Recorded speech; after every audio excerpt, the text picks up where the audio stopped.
I'll start by making the basic pâte sucrée dough and then turning it into Snickerdoodle cookies. What is pâte sucrée? It translates from French to mean sugar dough, and that's exactly what it's like. It's like a cookie dough. And starting with a cookie dough method, I'm gonna cream some unsalted butter and sugar together. I need half a cup plus 2 tablespoons of butter, or if you're weighing it, that's 5 ounces. Now I'll add 6 tablespoons of sugar to the butter.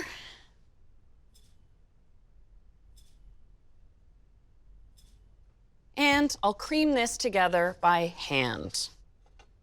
Creaming is this method of pressing the butter against the side of the bowl with the sugar. The friction of the sugar aerates the butter, making your cookies a bit fluffy, but more importantly, helps to hold them together. And then your next ingredient, a single egg.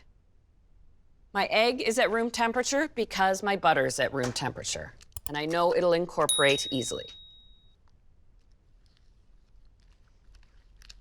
There we go. Now for a little flavoring, just half a teaspoon of vanilla.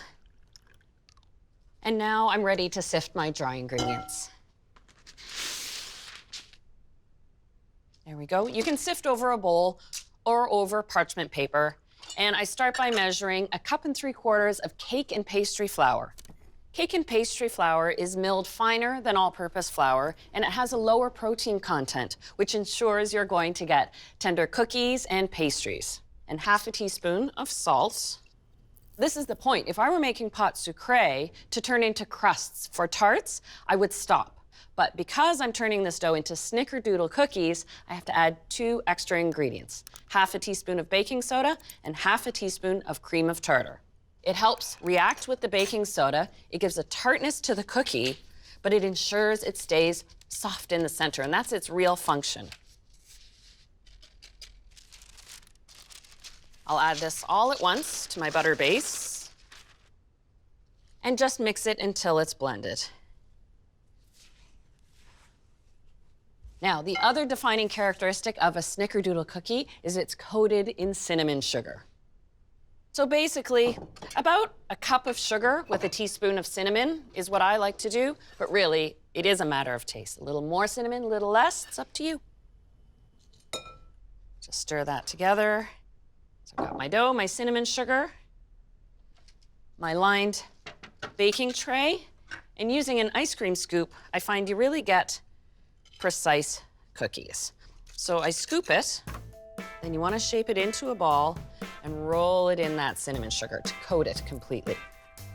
This is one of those great recipes to get the kids in because you really get kind of messy. Get your hands into the dough, into the cinnamon sugar. Depending on the size scoop you use, you get anywhere from about 15 to 18 or 20 cookies.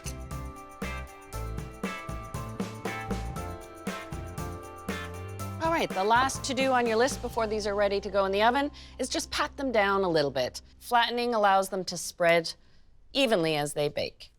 I use the palm of my hand, not my fingers, so I don't leave fingertip marks in the cookies. Now, these are ready for the oven. I've preheated it to 350, and they take 12 to 14 minutes. You want to look for a light golden brown just around the outside, but actually the cookie itself will stay rather light in color.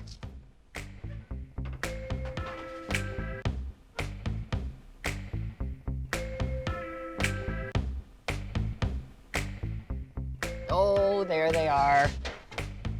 You gotta love a good Snickerdoodle. They're not just fun to say, they're tasty too. There we go. These cookies, I like to pull off of the baking tray to let them cool completely. That way they don't brown too much on the bottom. Oh, don't these look sweet? You just have to let them cool for a few minutes and they'll be all set to enjoy.